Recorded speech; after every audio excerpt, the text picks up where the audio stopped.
चतुर्थी की पौराणिक कथा सुनेंगे तो कथा को अंत तक पूरा सुनिएगा।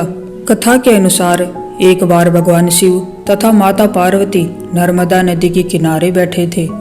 वहां माता पार्वती ने भगवान शिव को समय व्यतीत करने के लिए चौपड़ खेलने के लिए कहा। शिव चौपड़ खेलने के लिए तैयार हो गए, परंतु इस खेल में हार जीत का फैसला कौन करेगा, यह प्रश्न उनके समक्ष उठा। तो भगवान शिव ने कुछ तिनके एकत्रित कर उसका एक पुतला बनाकर उसकी प्राण प्रतिष्ठा कर दी और पुतले से कहा, बेटा, हम चौपड़ खेलना चाहते हैं, परंतु हमारी हार जीत का फैसला करने वाला कोई नहीं है, इसलिए तुम बताना कि हम दोनों में से कौन हारा और कौन जीता। उसके बाद भगवान शिव और माता पार्वती का चौपड़ खेल शुरू हो गया। यह खेल 3 बार खेला गया और संयोग से तीनों बार माता पार्वती ही जीत गई।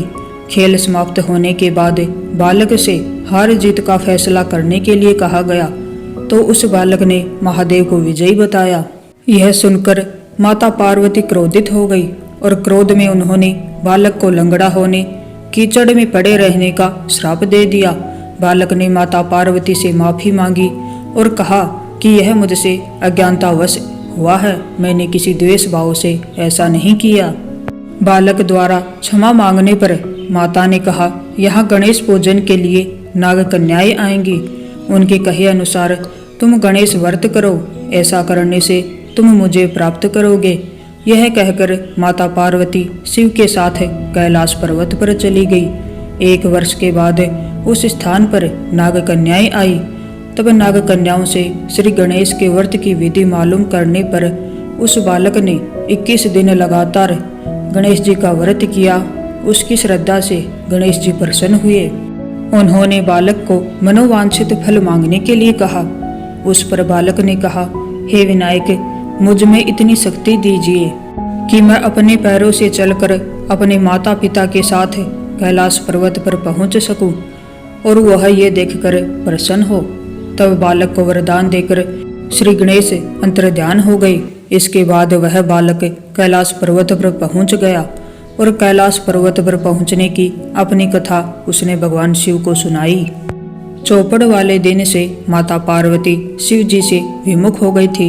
अंतः देवी के रुष्ट होने पर भगवान शिव ने भी बालक के बताए अनुसार 21 दिनों तक श्री गणेश का व्रत किया।